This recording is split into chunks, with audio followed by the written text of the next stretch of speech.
Okay, good afternoon. First of all, thanks for being here. We have many Industrial Design students, current students, future students, past students. Thanks for being here, and that's good that you read the email. So today I'm very excited to have Jason Petrie here, and let me do a little introduction. So any question before we get started? That's the exit. That's outside the window. Don't jump. Things like that. So. I'm like a flight attendant, okay? so yeah, Jason was one of you guys only a few days ago, a few years ago. And so again, he graduated from here, the degree from textile and also industrial design. And he has been working for Nike for quite 3 years, for the last 12 years. He has been the head designer for LeBron shoes. It's a very important shoes for Nike. And also what's interesting, I found this on the website. So it was from 2014, 7 years ago. So they have the website. They identify the most important successful people in the footwear industry. Right, and that was 7 years ago. Things already been different, but we can see that some ideas. So they were interested in where they went to school, and of course, he's one of them. Phil Knight, co-founder of Nike, right? He went to University of Oregon. But not far down from the list, we have this guy, Jason, right? And he's even more successful than 7 years ago. But textile and industrial design at NC State University. We are very proud of him. And so again, he was one of you guys. And now he's one of the most iconic footwear designers in the world. So we are very excited to have him here. He flew all the way from Portland, Oregon here last night. So it's a wonderful opportunity. And just to remind you that this was Jason's sketch class when he was a student here. That he took a sketch class with Professor Tim Bowie, right? Tim found this sketch last night. So this was his sketch, his assignment. You might think, oh, you might be doing better than Tim right now. It's good. At time, people need to improve, but he was pretty good already when he was still here. Okay, without further ado, I'm going to let's welcome Jason.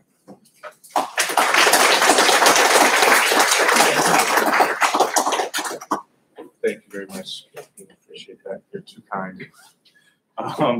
Boy, I seeing that sketch. I know Professor Bowie, you were telling me about that earlier. It's crazy to see, and I remember working on that project. And I'm sure you were like, "Can you design or can you draw something other than a shoe for one project, please?" That would just I think that was a vacuum cleaner project. See, I was telling somebody about the vacuum thing, and I just was trying to get a shoe into basically every project that I could. I still have the drawings of the Spot vacuum cleaner too in the portfolio back home. I remember running across them a few months ago, so still hold on to a few of those old artifacts too. Sorry, let me just see if I can get into this thing. Yeah, so like the kind words from Lou just a moment ago, I'm not used to be one of you guys. I am one of you guys. I mean, I don't get to come back to North Carolina nearly often enough, but I appreciate your time here. I know you guys are all busy and a lot of stuff to do, so I appreciate some of your questions and seeing you guys in some of your studios and stuff earlier. It was just really just awesome inspiration for me, and just to be back amongst really NC State family. So already a great introduction, so I don't need to spend any more time on that. Let me see if I can just figure out how to work this PowerPoint or and then we'll get going. So College of Design, which has changed from School of Design when I was here, right? And why is this not clicking? We'll be here all day if I can just click.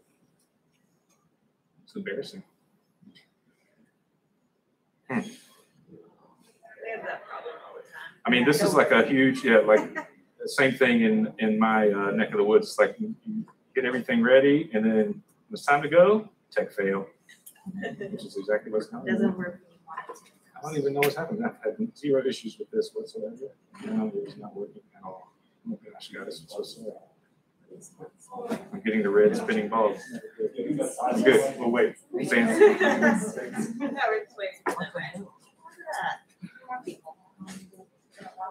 was meant to be. Yeah, thank goodness for them. Walk slow. I may have to restart. This is like Murphy's Law in full effect. It's all planned. So we have some technical issues, so students will come without. It's all well planned. Wow. Yeah, just is there anything you guys want to add? Yeah, sorry about that. I mean, this has been fun. Of course. I Perfect can't time. read word this on the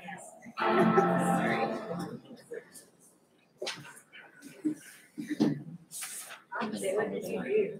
I mean, it should be fine. I don't know. It just got stuck on the just opening the keynote. So let's see. I've had that problem before with the notes. It may take a minute. I might have to go back through all this Nike authentication stuff. So bear with me. I apologize. We set it up. We did look at it earlier and made a practice. I promise we thought we were ready to go. So I blame Apple. Have you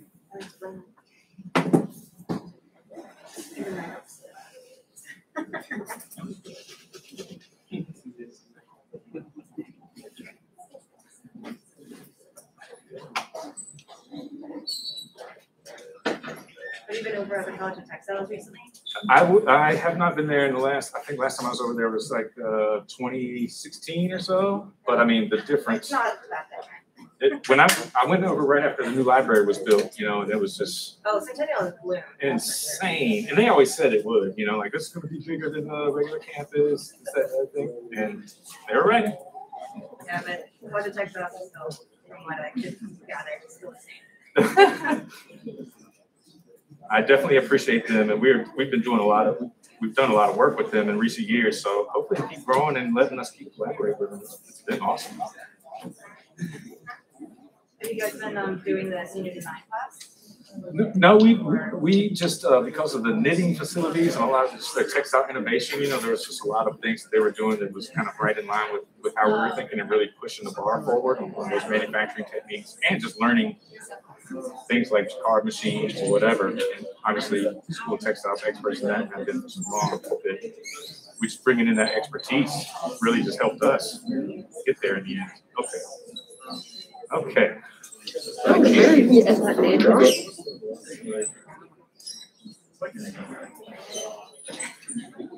did get like a 10 to 3 class, which they were like, okay, yeah. But I can't remember. Yeah. On YouTube, it's showing the 24. Oh.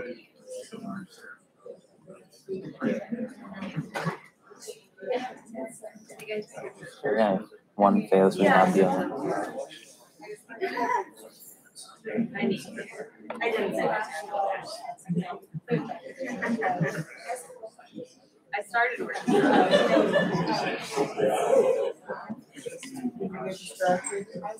No, I had to do my scholarship.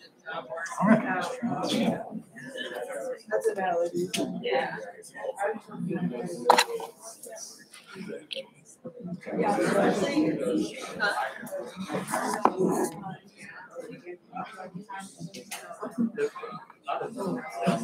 I'm glad that we're first putting that out. All right. Okay, ladies and gentlemen. Jason Petrie. Yes. Oh, yeah. Flight attendant. Okay. Thank you for your patience. And again, thank you for everybody for showing up. That's cool. We gave a little extra time before we got started. So College of Design, thank you for letting me be here.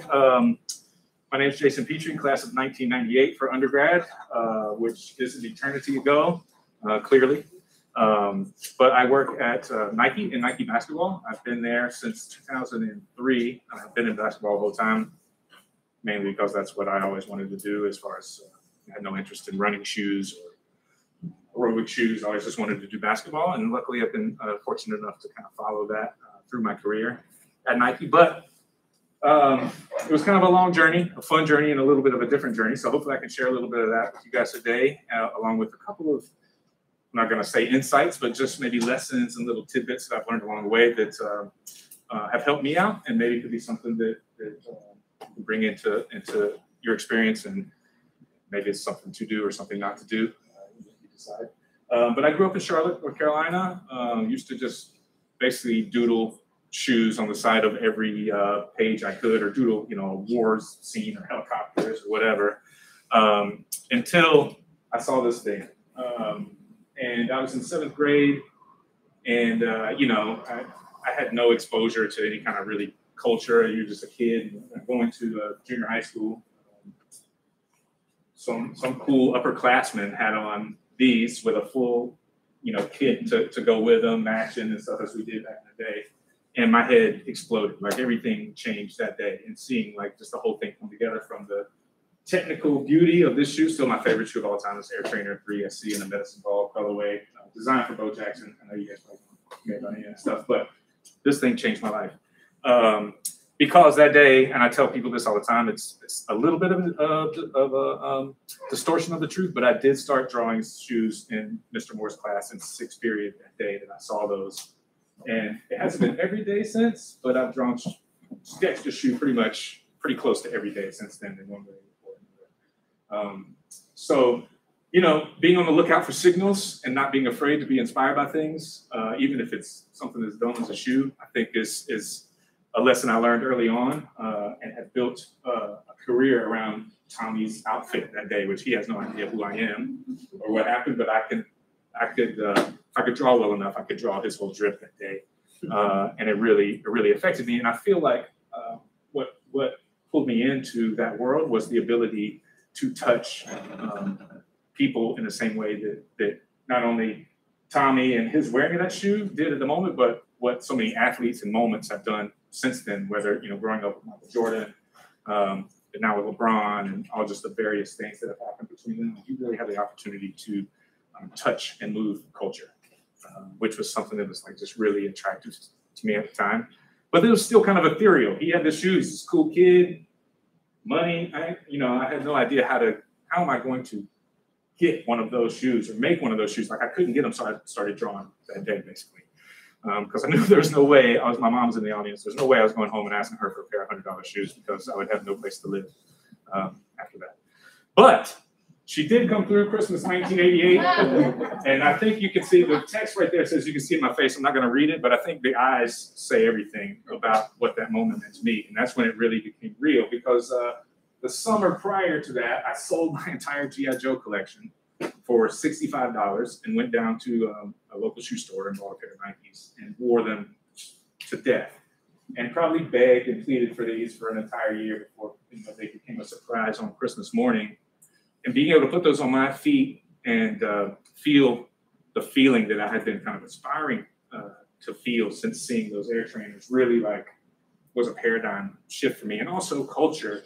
At the same time, my job is very much tied with culture, and culture was very tied to sport moments. Michael, Scotty, the Bulls, Bo Jackson, all these heroes that were kind of being culturally cultivated at the time, a lot through Nike, but, Dominique Wilkins, all these guys are ancient granddads now, but were basically huge influences to me. So, I would take that and I would literally draw collections of shoes, once or twice a semester. When I bring them into school and we flip through the notebook with some friends and this one sucks, that's cool. Like we just have fun and talk about shoes. But it was, now looking back at it, it was great practice and almost like market research that, again, we still do today in different ways. I got my first real job kind of doing, extending it that same way, just showing people drawings, this time on the internet or that time on the internet. But it all started with just like a passion, a love for these sneakers that came out of nowhere, but it was fueled by culture that I just had to chase down some kind of way, which led me here. So the foundation of, my career now and just learning about how to be a designer. And I'm sure my mom can attest to this. Like there was no internet, there was nobody to ask. I had no idea how to be a shoe designer. Our best guess was engineering. Sounded about right. And so I applied under engineering and at NC State and got in actually undecided, kind of a little workaround. I'm just trying to get in, just get me in and we'll figure it out. And through the grace of God, honestly, one of the guidance counselors that worked in that program directed me into textile technology and design as a way to take design classes without the big kind of really scary thought of putting together a portfolio, which I didn't even have any clue what that was, much less I put one together that would impress, a real design school. So what it did was allow me almost a back door to get in and learn about design, experience in classes, and also textiles. I'm thinking shoes, textiles, right? Pretty much makes sense, right? So was able to take some of those courses, and through, as Professor Blue was saying, every time I could, shoes as a way to practice, but also could I think a little bit differently? Could I use some of that problem solving?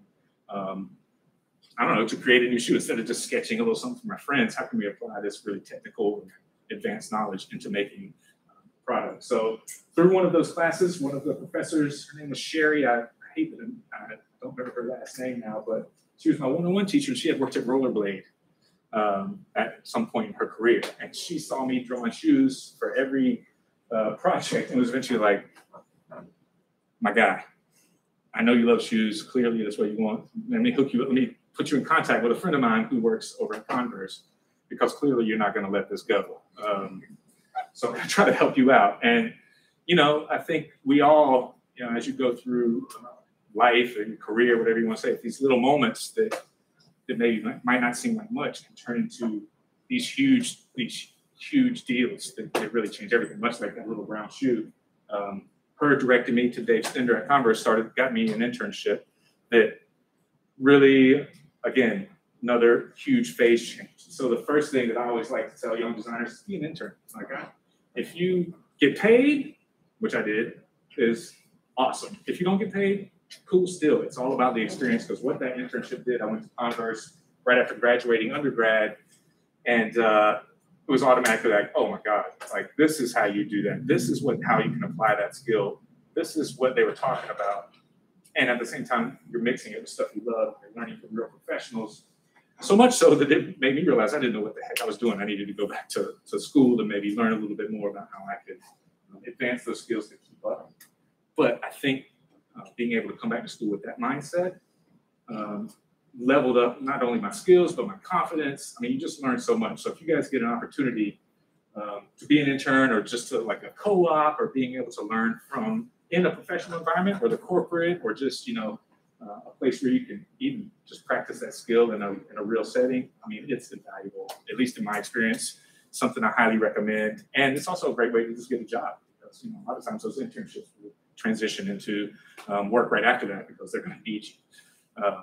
And I'm sure you guys hear all that all the time, but from real world experience, for sure, do it if you can. It's a huge benefit, will be a huge benefit to your career. So I interned at Converse, came back to school for a little bit, and then that's when I started posting drawings on Nike Talk, a message board, just as a way to like show shoes, because I couldn't do it in every class. So it would take some of those marker skills, some of these 3D skills, whatever, post it online. And I was always writing Nike as well. Ever since I was a little kid, that 7th grade, I would write them letters. Big Nike, I want to be a designer. Can you send me some shoes? I don't even know what I said, but they would write back. I got to have letters, typed letters of correspondence, where these poor people in Beaverton, Oregon were writing, typing out letters to this kid in North Carolina. But I was like, whoa, that's like, they're paying attention, right? So I kept writing letters, now through email, posting stuff on Nike Talk, writing letters. And I started attracting a little bit of interest from the industry, and got a call from Fila, which is a shoe company out of Italy. They work their brands everywhere. They're based in Italy. Called, I don't know, late morning, and offered a job, a paid opportunity to design shoes, paying for a car, a place in Italy. And I was like, okay, yeah, awesome. And maybe an hour or two later, Nike called. And if they would have called first, things might have been different. Might have went straight to Nike, but because they came second, I had already accepted the opportunity. But I told Nike, hey, I won't even call them back, bro. Like, I'll just roll with you guys if you want. But they were smart enough, I guess, to say, no, listen, we know you are. You've been writing us letters for God knows how long. Go do, this sounds like a great opportunity for you to basically practice your craft and get some experience and be able to live in a different culture. And we feel like that's going to make you a better designer in the end. If you're still interested in working with us as you go through your career, just keep up and apparatus, basically, and so eventually through that time at Fila, it was just like, okay, I was wearing Fila's, I was wearing Nikes, I had a swoosh tattoo on my arm. Everybody kind of knew that's where I was headed, and it just seemed like the right time. So I made a couple of phone calls and went through a little bit of a strange interview process, but eventually Nike flew me out and got to meet with, all of a sudden you're thrust in front of these legends that for me, who I had been basically studying or vacuuming up every bit of information I could, whether it's Tinker Hatfield, or Eric Avar, or these guys that had done these shoes and products that had blown my mind. Tinker designed that brown shoe that I showed up earlier. Actually, both of those shoes. What eventually led me to Nike, right? So of course I took that job as soon as they offered it to me, and I think most of my friends and family knew I was going to end up in Oregon for them at some point. So I had to make that jump, and this is what our campus looks like now. It's not the biggest photo I could get. It's a rendering of some of our new buildings, but it's so much bigger than it was when I was there. But it's basically, I'm lucky enough to work in a world-class facility with everything at your fingertips that you could want to create your, whatever your imagination can come up with, whether that's 3D quantum studies or, just absolutely getting after it with sample making or exposure to the best testing equipment that's available. Whatever it is, the resources are provided so that you can really go full bore on your creativity. But that's now, coming in there, you're just a huge corporate, behemoth, right? And a lot of pressure. But when they let you into Nike basketball and they give you a little bit of the keys of the things that have been driving you and you've been dreaming about, for so many years, it's like, all right, let's let the fun begin now. Let's get the film started. So experience is the best teacher. That's a pretty common saying, but I don't know any other way to say it other than getting in, making some mistakes, having some successes, and just letting it fly. I still, to this day, it's something that in our design kind of ethos there, we're really pushing the limits, especially in basketball. Like, we want to make you feel uncomfortable. And I don't mean uncomfortable on your feet. I mean, like, whoa, I'm uncomfortable with what I'm looking at. I don't know if this is okay, kind of thing. And we really just dove into that. And there's just a couple of projects before, there's some LeBrons and some before, but it's all about what I hope you see here is fun, and it was having a great time with design teammates, learning about building real products, learning about production realities, profit realities, and also cultural moments. Some of these shoes that are up there ended up being kind of an athlete did something huge in them or an entertainer did that ended up just making a mark. And even working with, this shoe with the red, that's a Megatron shoe. I love Transformers. What? I get to work with Transformers and do something for Megatron? Oh my God, this is crazy. It's like dreams colliding. And just have fun with it, enjoy it. That's the thing. It's a job, it's real, and there's a lot of pressure, but if you're not having fun designing, like what are we here for, right? Like that's gotta be the joy is what makes it good. When it becomes work, it's trash. In my opinion. So that brings me to, I think I mentioned this to one of the classes earlier. This is the first kind of point I'd love to get across. And again, it's simple. Listen, I'm from the country, so I'm a simple. But don't settle in your design world, or you can take that even larger too. A couple of examples for me, really just going at the sheet of paper, right? A lot of times we'll get to something and we feel great, right? Yeah, I just nailed that joint. Like, I got it. I'm good for class tomorrow. This project, I'm gonna wrap this up. However you're feeling, I think we have a tendency to, you feel good, pat yourself on the back, mission accomplished. Something that was told to me early on in my career is like, Jason, I wish, this sounds great. I wish you would go back in after you feel like you finished and take another look at it, see if you could push it further. And I was like, well, that doesn't sound like the lazy approach that I would like to take, but okay, I got it. And now it's something that I do every project, even if it is in my mind killer. And at this point where I kind of have a feeling of what's when it's finished or not, it always pays off to look again. You may not touch it, but usually you'll want to move a little something and you'll get to a better place. So you can look at it in that just literally down on the one project you're looking at, but I also think there's a larger component to it too, because the advice was handed, apparently I settled a lot back then, but it was handed down to me a little later in a larger sense, as I had had some success. I had, you know, several shoes in the market. You know, you got an apartment, you kind of roll in, you got a car and everything. And you know, these guys, designers, I'm gonna say guys, but just people around, they've been around a while, they're looking at you like, you haven't done anything. You know, I've been here 20 years. You just a little wet behind the ears. You think you got something because you got a couple shoes. And so he came to me and said, listen, I know you're feeling great, but don't settle. There's so much more you can do. You could be a better leader. You can improve in so many areas. Like, and you're just scratching the surface career-wise of what maybe you could accomplish.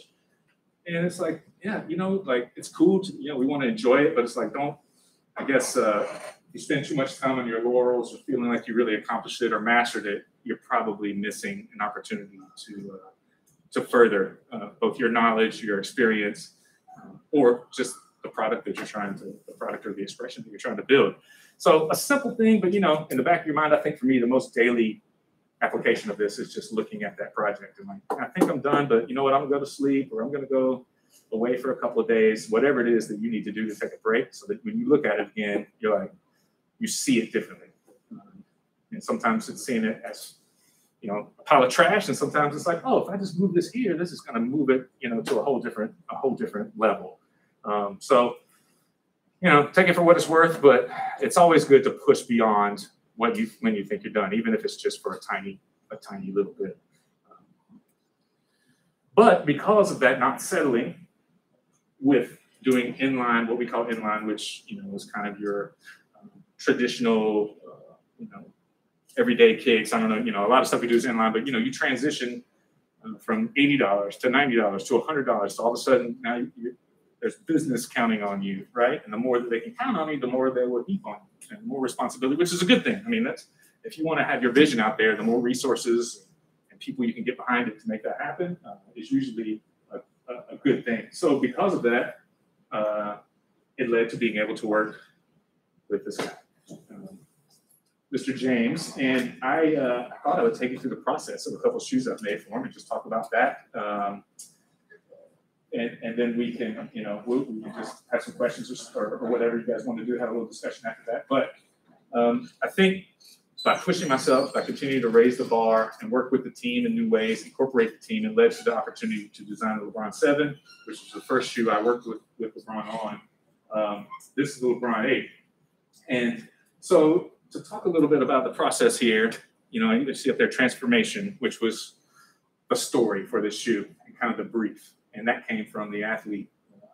So now we're getting down to like solving problems for a specific athlete, which is basically what I do every day.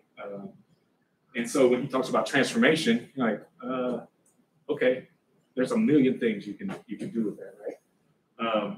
And at the time, we still do a little bit, but we were talking about this notion of attract, engage, and capture, which I think is, you can say it a million different ways, but I think that's a really important component of any good product design, because obviously you want to attract folks to the product. You want them to be engaged with it, and then you want them to not put it down.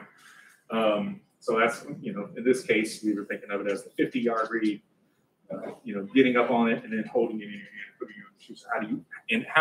How can you transform the experience? So what's the problem? You know, that's where we start. We're problem solvers as designers, right? I mean, that's really what we're here for. And you have to excuse some of the imagery on here. Obviously, this is a pretty old project, like 10, 11 years old, but the process is still very similar, which is kind of why I started here. So what's the problem? LeBron transforms through the season. He's not the same player at the end of the season that he is when you start. So if you're making a shoe for him in October, his body, his team, his mentality, his focus is all going to be different come playoff time. He's in better shape. The team is running together as one. They have a mission.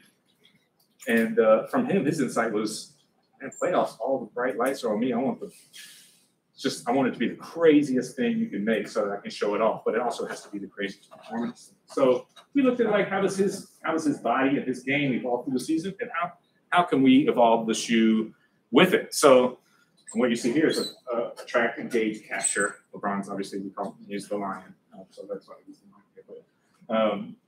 And as you see through the cars down below, this is all the same model car, but it's an evolution of performance to go into lighter weight, you know, removing panels, to get to this ultimate performance machine for the track in this case, or for LeBron, the playoffs. And I mean, these ain't that much better or different than the sketch from that we showed earlier, right? I mean, and the big thing, and you guys already know this, it's getting your idea out. Y'all could probably all draw better than I can. It's just a matter of illustrating it and bringing people along with you. And I feel like that's going to be kind of the case everywhere you go, unless you're working for yourself. The more you can build that army and convince them that the mission you're on is the one to be on, the better off you're going to be. So, I mean, this is literally, those are the notes I was taking to an ideation session, and rough sketches that just led to this rendering. And it was one of those moments where, you know, I think we were here. I'm like, yeah, I'm good. Like, this feels like the move. We should be straight here. And no, let's keep pushing it. Let's keep pushing it. And it eventually led to 3 different models, a different, and the shoe evolved from being this heavy leather kind of take in October to a very lightweight rocket in come June. And part of getting there is failing. Like we always say, fail fast, fail forward, whatever it is. I say try and try again, and don't be scared to fail. Like it's not really even a failure. I think it's just sometimes as the time we look, if something isn't as successful, or if maybe something didn't turn out exactly the way we had in our mind, then maybe it's a failure. But most of the time you learn something from that, right? That's going to improve either that project or a project down the road. So if you can fail faster so you can learn faster, that's cool. But as long as you're not repeating old mistakes, falling backwards, falling into a pit of like just doing the same dumb thing, and you're failing as you try to progress, I feel like that's progress. It's not a failure. So you can see a couple really, this is how we work once we get out of that drawing stage. I mean, this white shoe that's in the main picture, we saw that rendering and they're like, all right, Jay, go to Asia. We'll see you when that shoe's done. And it was literally a 3 or 4 week stint in Taiwan. Myself and one other guy trying to figure out how to build this thing with nobody there really to mind us. And it was just unbridled creativity and the sense of let's come home with something that blows everybody away with this transformation process, or transformation idea, I should say. And so here's the 3 versions of the shoe in the end. Game shoe, this is when LeBron went to Miami Heat, by the way, so that's why they're all black and red. But this is for the start of the season. It's leather, nubuck, it's heavy, full Air Max, the cushion LeBron. This is all stuff he talked to us about. He was in Cleveland when we started the shoe. So we're thinking big jackets and everything. And so you want something to go with the bulkier clothes. You come into training camp. But of course, you moved to Miami where it's all shorts and t-shirts before this came out. But I think it still applied to, there's New York and Chicago and I-95 still really identify with that feeling. But as he went through the second part of the season, this shoe removes weight, panels. It's a new construction that allows you to get a little closer to the foot. The ride under the foot's the same, so he can, he's not having a weird change in the middle of the season. He can rely on it, but now the shoe's lost a little weight. He's going to feel a little faster. He's going to feel a little bit more freed up. And then when you get to this for the playoffs, where you can see there the red coming through from the middle, we've taken out lining. It's literally like you would look at an aircraft where they're coring out the airframe. And taking the same silhouette and applying these different thoughts to it was just a fun way to get after different insights. And it's almost like 3 different shoes in one.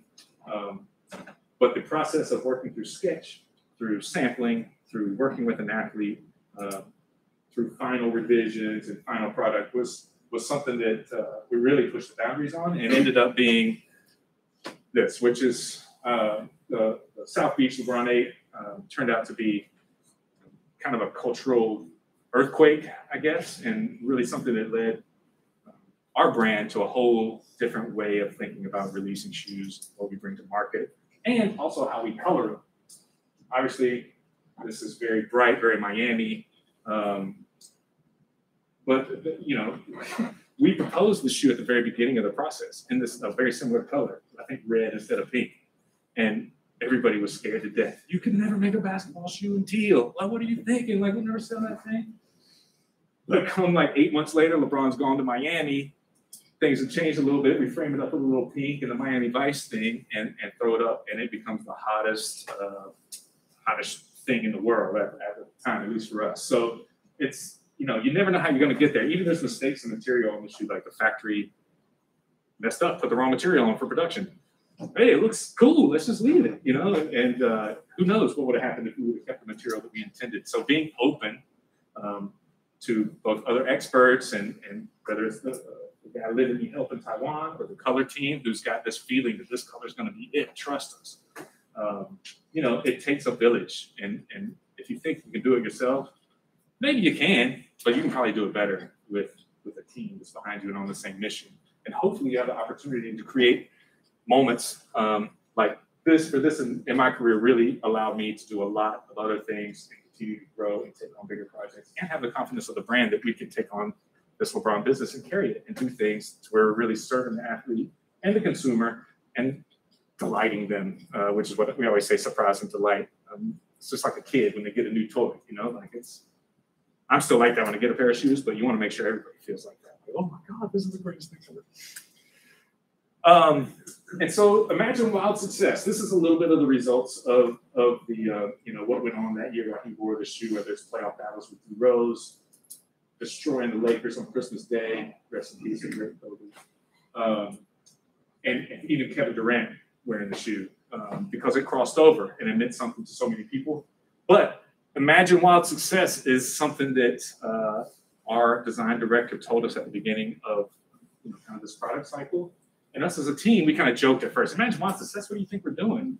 But it's like, no, take a second, really imagine wild success. Imagine a championship. Imagine a building named after your athlete. Imagine a teal shoe that, you know, everybody's just climbing over themselves to get. Like, what happens if you really imagine wild success? Not just success, but like, what does wild success look like? And, you know, it sounds a little weird, but that's all I try to imagine now. It's like wild success. It doesn't always happen, but what it does is open up these crazy ideas that maybe somebody wouldn't have. You know, it just gives you the fuel to think outside of the box a little bit. And so hearing that from a design director who's usually, okay, we got to get it done by now, you putting guardrails up, it was really freeing. And it's something that we continue to live by as a team when we build stuff, just based off of him kind of casting this one direction at us that kind of surprised us, and we joked about it for about a day, but then took it serious and used it to galvanize us as a team. And the results kind of spoke for themselves for several years after that, just on a wild tear of success with basketball because of that group think and leaning into trusting teammates and having quality teammates there that all cared and were on the same mission. So, you know, so I don't keep you here all night. These are a little bit of the projects since imagining wild success. This is LeBron 7, 8, 9, 10, 11, 12, you know, all these years of his career. It allowed me to participate in these projects. So for me, imagining wild success in that one arena, that one shoe, LeBron 8, kind of has allowed me to successfully navigate through, you know, territory that rarely in our industry, you know, somebody achieves, just because of longevity and being able to continue to bring stuff to the table to a culture. Basketball culture moves so fast. That is relevant. So I think part of that is just every season I'm a new designer when it comes to that. And design has changed. It's like every season my ears are open to the players, to the consumers, to the experts in the room, so that we can create something else that could be wildly successful. And you really have to, you start thinking about business too much. Oh, we're gonna have to, you know, have the same success we had last year, blah, blah, blah, whatever. No. We got to blow that. We got to bring something nobody's ever seen before. The success will come. Don't worry about these numbers. Don't tell me about, you know, these nitpicky things. We had to move the needle. And so, I don't know, be confident in doing that. Move the needle. There's another kind of little tidbit that I take with me every day. This is from the man himself, LeBron. Keep the main thing the main thing. And that's kind of what that page before you illustrates, I think. It was every season I'm a new designer. The main thing is, you know, most of the time it could be LeBron, but there's certainly been other projects throughout my career. And if you can get distracted by, you know, comments on the internet, or by negative feedback from, you know, design leadership, or, you know, stuff at work, just with being in a corporate environment. Like the more that you can kind of keep your focus on what that project is or your main goal is, and just like let the other stuff fall away. If you miss some meetings, so what? You know, like you'll have you in meetings all day long, every day if they let you. You know, but the thing is, if you keep the main thing, then what's important is always going to be at the forefront. And if you're building that, people are going to go with you. And I'm like, they're not going to mind you missing the meeting if the end result is something that's just super dope. So I don't know, keep that in the back of your mind. It's easy to get distracted, especially this day and age. But as you're working, you know, like keeping that focus, and it could be something for just a month. It could be something where it's long term. I think just coming back to that and not letting too many things get into your mind's eye, to where you can really just pour out where you know, the stuff from your heart, where your designs come from. Again, these are super simple. I'm sorry, I wish I had something a little bit more profound to say, but the main thing is something that works for me for sure. So fast forward 10, 11 years from the previous project I showed. This is the LeBron 19, which is kind of the most current project that you know, kind of we've been working on that's ready for release. And this is kind of our newest LeBron about to come out. And maybe you can see a little difference in the level of output from that first sketch, you know, where it's just a couple of raw notes and, you know, on the last shoe with one rendering, a bunch of sketches. Now, obviously, you can see some of this, the sketches are still pretty much the same, but we're dealing in much more realistic and high-level renderings or presentations and data to give to our production partners so that they're making a more accurate representation of what we want, and just being able to control things down to literally the pixel. And a lot of things that we create now is just a huge, it's an evolution that's happening everywhere in design, but certainly when this affects us a great deal. So this is all about art and science, innovation, elevation, rabbits, alternate universes. We worked with Bugs Bunny on this. Another, you know, I talked about Megatron. I think the only other thing I like as much as Transformers by Looney Tunes. And growing up watching that on Saturday morning, I get to share that with my son now. And it's, you know, I hear him cackling away the same way we did whenever Yosemite Sam gets hit on the head with something or whatever. It's still great.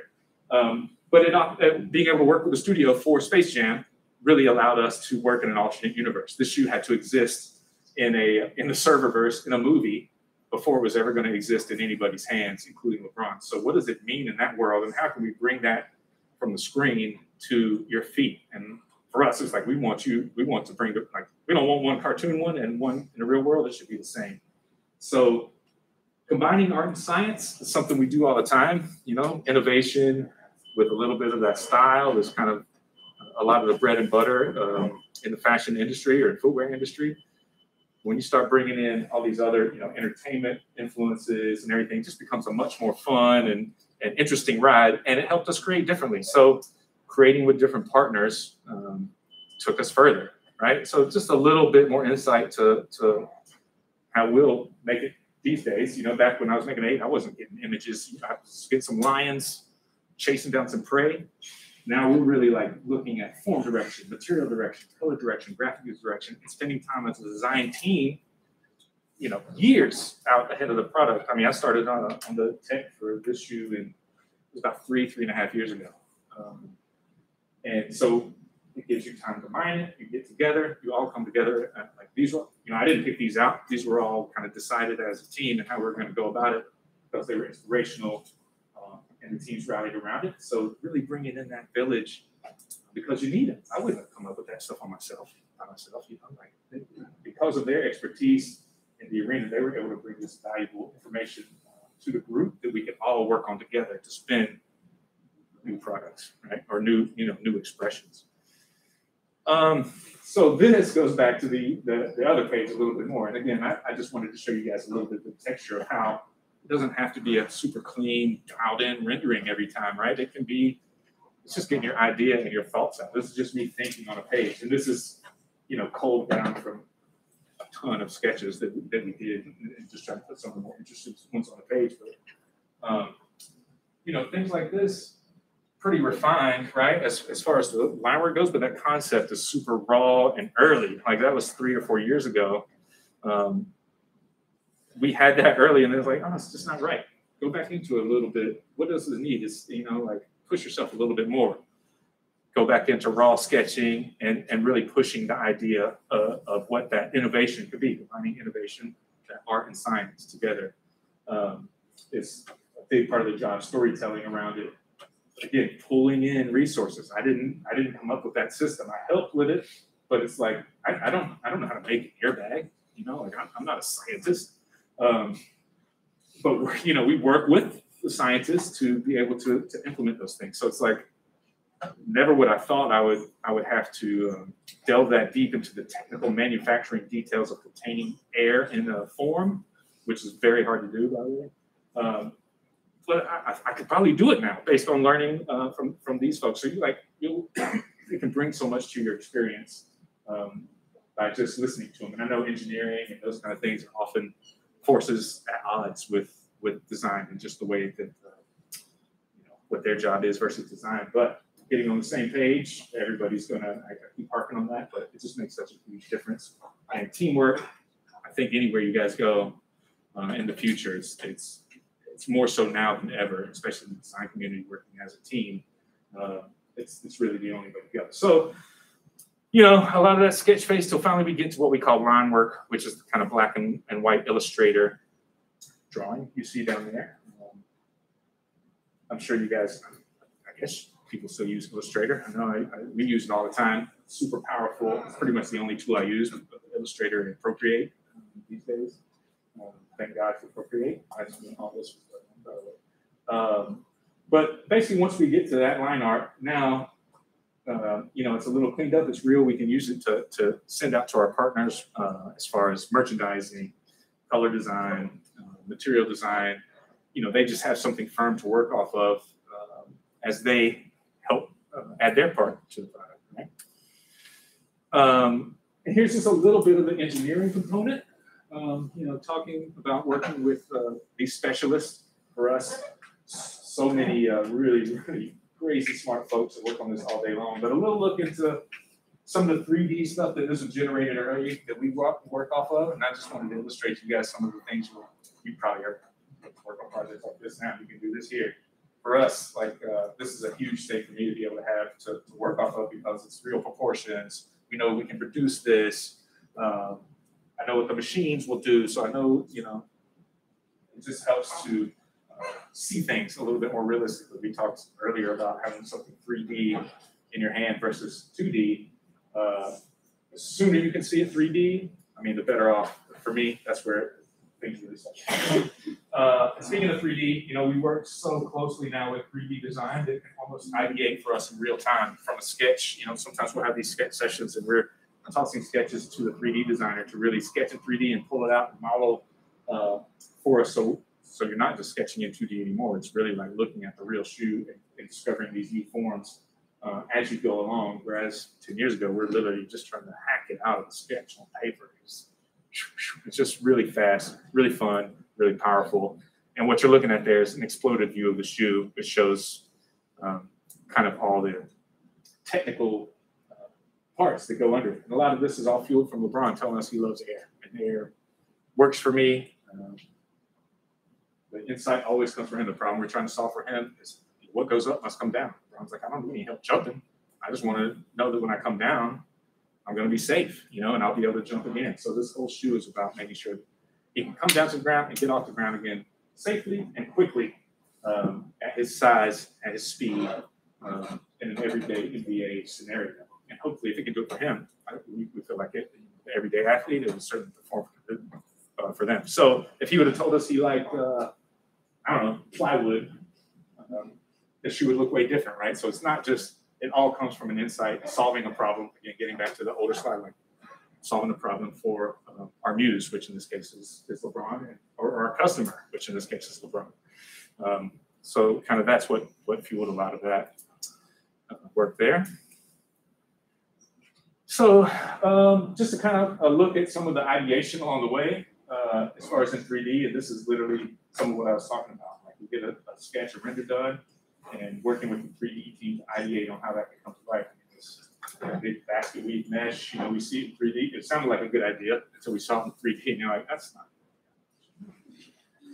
It looks a little weird. But basically got us to this final final form over here. And, you know, now you start storytelling. This is looking at Space Jam 2 and how we approached developing that product. And it was designed in conjunction with them. We were in the studio with Bugs, I guess I should say.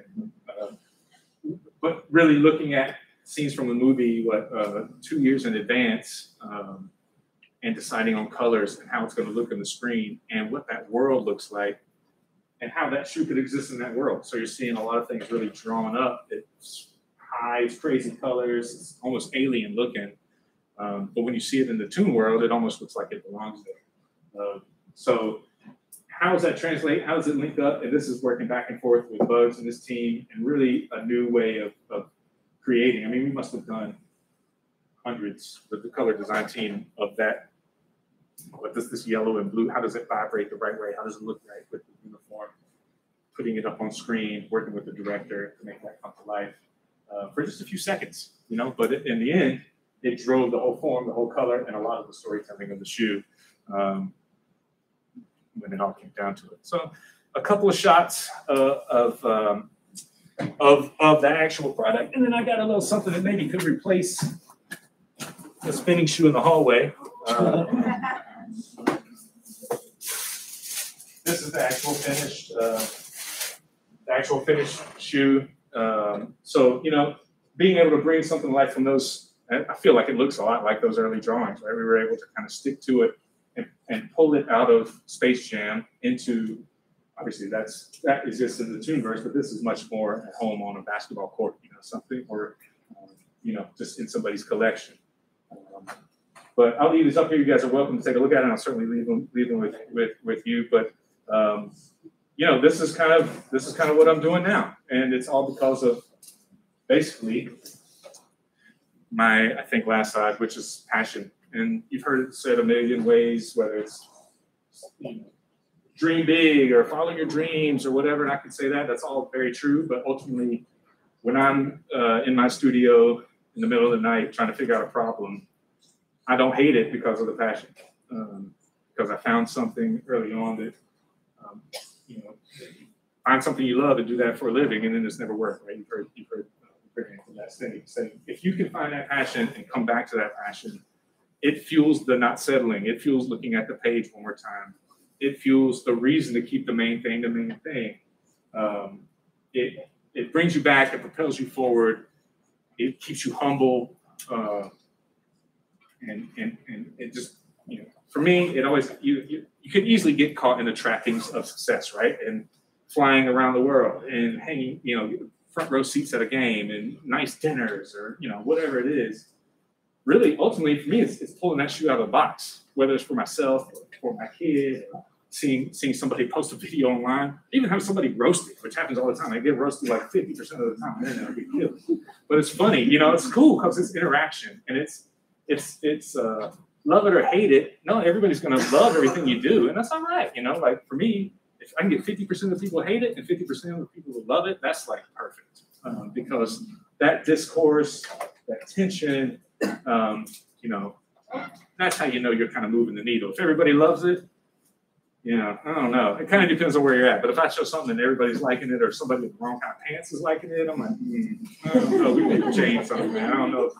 Pleated khakis, if I can really trust what you're saying.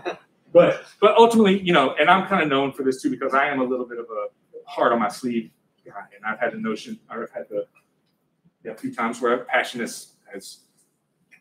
I've gone a little too far, you know, when keeping it real goes wrong, right? But I think in the end, if you're honest about it, if you're true to that, and if you're trying to get to the right thing, again, and doing it with your team and your team is along with you, you're not going to be killed because of you know, losing your cool in a meeting, or because you missed a meeting, or because they know. I get a lot of leeway because I know I'm passionate about it. We haven't heard from Jay in a week. What is he, you know, should we be worried? No, you know, we know he's going to come through because he loves this too much, you know. So however you can apply that, even if it's just a little bit, keep that spark, keep that passion. Same reason you're here, same reason you know, go to class, the same, you know.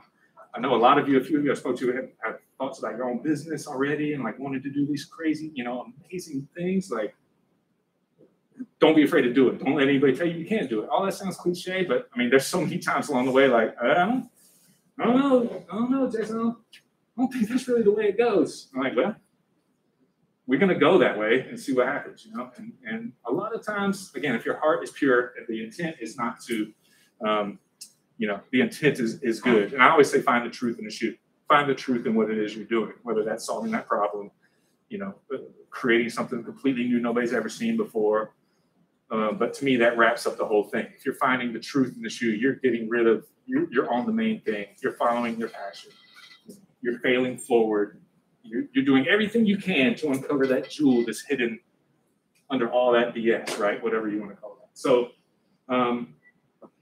if I could impart a little bit of that to you guys, I'm here in the corporate world, 18 years later, as passionate about designing my next shoe as I was when I was drawing shoes and putting them up on Nike Talk 25 years ago. I can't imagine doing anything else. Designing is hard work.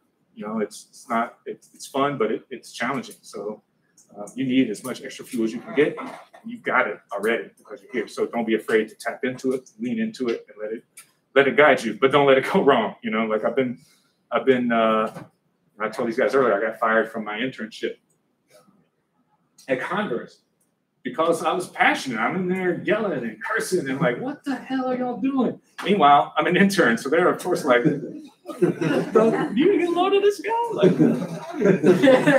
But what was cool about that, and this isn't in the slides, but I should have said this earlier. Be careful about your bridges. The design community and the creative world is relatively small. I could have stormed out of that room. I could have thrown stuff. I could have been very disrespectful. So could they have. But they weren't. And later on, 10, 12 years later, the gentleman that fired me came to work at Nike on the LeBron team as my engineer. And a great dude. We had the greatest laugh about it because I learned from that, those mistakes that I made in that corporate environment. And thank God I wasn't, or neither one of us were terrible to each other because we had to work very closely, and I've seen that happen time and time again. So it's like, learn your lesson, be respectful, appreciate the opportunity we all have to create things and be designers because the world needs us. And I think the more that we can apply that design thinking, lose class about design thinking. It's so cool to me because now we're seeing, as we bring in these teammates from engineering, from accounting, from marketing, let's think about this a different way. Like, let's solve this problem together and let's open your aperture a little bit up to this way that designers think creatively. You can be creative in any industry. And it's really helping us do some cool new things and work together in cool new ways. So all that to say, follow your passion. It's not a bad thing. It's cliche, but it's real. Like there's no difference from me to you. I was just drawing shoes for fun. And I got a couple of friends here that, they've seen me draw shoes on everything from a wall to the backside of the server receipt when we were waiters, through class projects to now, well, they don't ever buy my shoes, but get up on that. But seeing the shoes in the real world, which I'm very grateful for, that support from friends and family along the way, and from NC State, and from just being able to come in and share some of the stuff with you guys. And I'm not much of a presentation or deck maker, so I tried to make that as long as possible, but I would love to just talk to y'all and maybe answer questions or have a little bit more of an informal chat if you guys want to do that. I'm here, and I hope to be a continued resource for you guys as you go into the industry or progress through school. If there's anything that I can do, I'll leave my information. Who has it? I would love to be a resource, and I can't wait to see the success that you guys breathe. I can see it filling the room, and the resources you guys have here, the new building, the collaborations. It's just insane. The tour I took earlier, I was just blown away. You guys really have some amazing stuff here to really create and push things forward, and it's exciting to see because you're gonna change things too, and that's hopefully you'll be influencing me and us out in Nike here soon. And I'd love to work with any of you. So anybody wants to come and move out to rainy Beaverton, come on out when you're ready.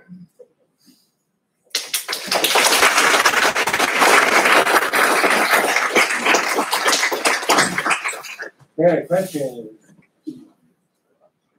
Yes, my tour guide. Okay, so for someone interested in footwear design, when applying to a footwear design position, would you recommend that the portfolio show variety in terms of products? Is it like footwear and food packaging or all footwear? It's a great question. We touched on this a little earlier in the studio visits. I would much rather sit down and see a presentation about food packaging than shoes. I've seen every shoe. We've probably seen it, and somebody's probably proposed it before.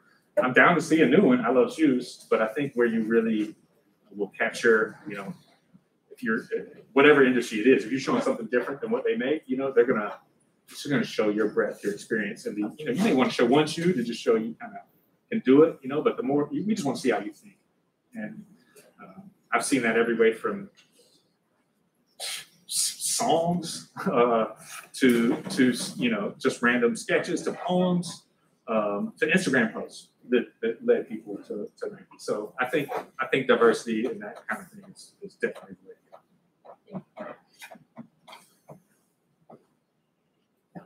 What does a day look like for you? Like, I'm sure there's lots of different parts of the design process, but do you have tons of materials that you're kind of looking at for inspiration inside, or do you guys use 3D printing at all, or all that? what do you guys do? So that's a great question, and I think the one good thing about being a designer is that you're not every day is kind of different. In a lot of cases, some days, I'm grinding out on a sketch for most of the day. Some days I'm in meetings all day. Some days I'm in a factory, literally watching folks stitch a shoe together and putting panels together to make sure that it looks like what it should look like.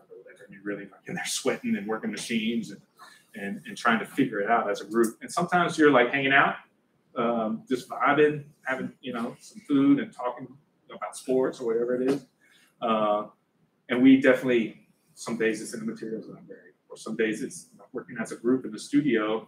We're like, all right, everybody out, we're just gonna be in here, and the new thing is imagine wild success, whatever it is. What does that mean? Go after it all day long. You got everybody in there from 3D to engineering to marketing to it's just throwing stuff at the wall. And we're looking at videos, we're checking links, we're watching YouTube, we're roasting each other. It just becomes a whole thing where you come out of it at the end of the day with okay, that's how we're going to get after it. So it's pretty dynamic, honestly. And because luckily Nike has so many resources that I could spend a day in the materials library, or spend a day at the gym, or spend a day at we have kind of a few, what do you want to call it, creative spaces, I guess, where you could just go in maker space, just go and print t-shirts if you want, go make some decals or paint a car, whatever, So you could tune and tailor your own adventure a little bit, but there's plenty of corporate stuff, meetings and stuff like that, but I try to do as little of that as possible and spend as much time either vibing with the team or, just being creative within whatever projects. Yes, sir. Kind of wonder, give any insights how to come up with your brief, and then advice for a young designer who gets a brief he doesn't get invited. I don't think I've ever gotten a brief that I've liked, to be honest with you. But I've helped create some briefs that we love. So we do it collaboratively now, so that you don't get something handed down that in a brief. I don't know. We're talking shoe design talk here a little bit, but a lot of times these projects begin with a piece of paper that's $120. This kind of weight. Here's your competition. Very uninspiring, in a lot of cases. And you're well, yeah, of course I know this shoe's $120. Give me something I can use here. But that's up to us, right? To put that spark into it a lot of times. So what we've started doing is creating that collaborative. Okay, we know the business needs. Okay, we know the whatever else it is, but what are we getting after? What problem are we going to solve? What does that look like? So that and we present them together, we build them together, and that's part of getting that team on board early and sharing those ideas and letting other people's ideas be the thing. Honestly, for a while, I didn't, my early years, I wasn't trying to hear your idea about what the shoe should look like. What do you know? But the sooner you can give yourself over to that, and we talked about this a little earlier in Lou's course, changes everything. There's so many great ideas, and it's okay if it's somebody else's idea if you're all working together and under the same mission. And so that's doing it collaboratively is kind of the key for us now, at least in basketball. And our team is really tight, and we get along really well. So building those briefs is like one of those opportunities where you're vibing and you're just talking about sports. And you're like, okay, we got to do this. What are we going to bring to this kid? And what experience? And you just have a lot of fun. A lot of times we'll travel, someplace to curate that. We do a lot of dig trips, which we take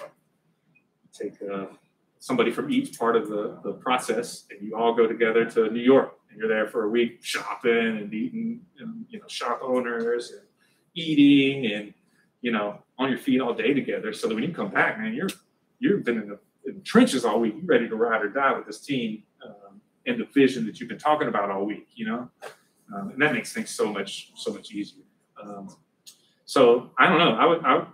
And as far as advice for, again, you're doing very well. I don't know that you need too many. You're being able to work from North Carolina doing the same thing I'm doing. I'm stuck in Oregon, so you might have it figured out. I need some advice from you. But I do think, you're in a situation very similar to mine. There's corporate overlords. There's realities to the business, and it's just like, that could beat you down, over the course of time for sure, and get frustrated. And you got to just find a way to come back to that thing that got you, that got those shoes out in the hallway that made you want to draw shoes in the first place, because you can't let them take that away from you. And the everyday monotony of work can sometimes do that. But I don't know, for me, I just don't, I can't let that happen. So if that means, again, I keep saying missing meetings, but that was a huge thing for me. Like I used to try to go to every meeting. Got to be there. And somebody in design leadership's like, you don't have to go to every meeting. I'm like, oh, really? You don't? I can, okay, cool. It's just an unlock that allows, there's so much more free time to be able to do what you need to do to get your work done and not get caught and just going to meetings all day, because you can do that. You can spend your whole day, all week, just going to meetings, and you're no better for it at the end of the week, right? Being tired. So being able to navigate that's a huge thing. I don't know, your personality will dictate that, how you do it, but I think just not letting that get you down if you stick in that environment, because business is business, and it can get tough sometimes, but you got to still stay positive, right? Still drive that energy, because the whole company is going to be looking to you. Like designers are the heartbeat of these companies. You don't have anything to sell without a designer, right? Or a design team and that vision. And a lot of times businesses don't look at it like that, but you have to look at it like that, your heart and soul. And I think when the rubber meets the road, they'll realize that too. So the person asking the question was Chris Williams. He graduated from here 4 years ago. He's a footwear designer at Adidas. In the audience, we saw John Lopez. He graduated from 4 years ago. He's a designer at Caterpillar. So this is some people coming back to this talk. We have some more questions. So you've talked a lot about your design team and the different departments you work with. How many people is that, and how does that kind of change throughout the process when you're in early design versus more manufacturing? I'm sure there's a lot of variance there, but just kind of roughly how many people are you working with throughout that process? That's a great question. Early on, let's say probably your more intimate design team, so probably 8 people, and you slowly, it's like snowball, right? You bring in, usually marketing comes first, a couple more people, development, engineering, a couple more people, then you start involving production, right? And that's huge. Color design, material design. I'd probably say day to day, you start with those 8-10 people, and that's the core of it. But at any one given time, it could be 100 people touching it, if not more, very easily. And that's not really even counting folks actually building the shoe on the factory floor. That's merchandisers, marketing, design leadership, your own design team, and design partners, engineering development. It gets to be a lot of people really quick, and every one of them has an opinion. And so that's another thing, it's like you're sending your baby to school. What's going on at school that day, you just hope the baby comes home healthy and in one piece, right? That's kind of a little bit of, but you have to trust those teammates that they're going to go on to that same mission, so that the babies come home safe. Let's take one more question, and you might stay here for the conversation with Jason. Okay, one more question. I see the hand there. Yes, ma'am. Yeah, so since we're on the topic of team and collaborating, how do you handle a situation where your team doesn't?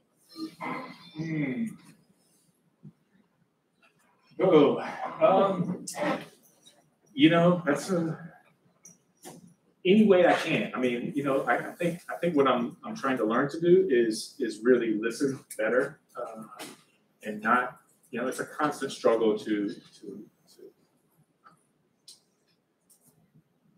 like, again, push yourself a little bit more. Like, you might think, you know, I have the experience, I've seen this, I know this is where we all decided we're going here, you know, like, but if something changes, okay, it may be a little bit of a shock to the system, but we still got business to do, right? It's not, the show's not gonna stop. So you can go through the project and be angry the whole time, right? But I don't think you're gonna do your best design work.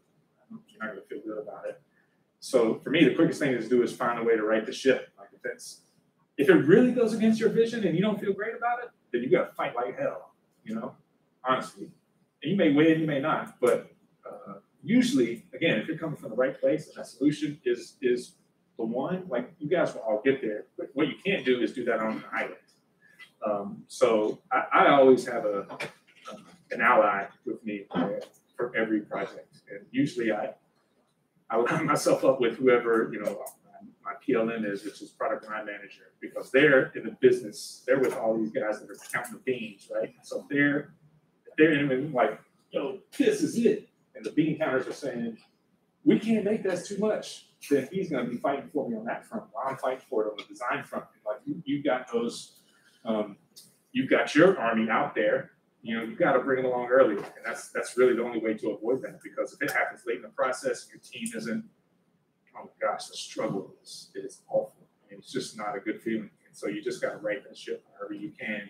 I usually do a lot by just being very honest, emotional, and pleading my case as best I can. And that's, you know, I can be convinced, but you got to convince me. I'm not just going to, like, bend or break because, you know, you say something. It's like, we're going to need some data and some proof, and okay, I'll go with you. You know? But, and the same thing, if I'm trying to convince somebody, it's not just going to be, hey, because I say so, I got to, you know, there's got to be some data and some real stuff behind it. You know, kind of put your lawyer hat on, you know, and go to work in front of the judge a lot of times. But if you can get that out early, you know, I would encourage you to do so, because there's definitely no way to work or frustrated, especially as a designer. Okay. It has been so fantastic, so inspiring. Thank you so much. Thank you guys so much. Okay, hopefully the Jason back before long, and maybe you can do some project together. Would love it. Okay. I would absolutely love it. Okay, thanks for being here. See you guys next time. Thank you all very much. Anybody is here for IESA, we're still gonna meet downstairs in room 123. So we'll give it like 5 Thank you. minutes. And please, there's yeah. you can do whatever you need. Yeah, we're gonna put it like display.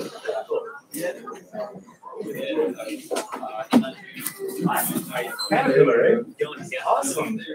Where do you guys looking? What? We'll make the next one, we'll make the meeting.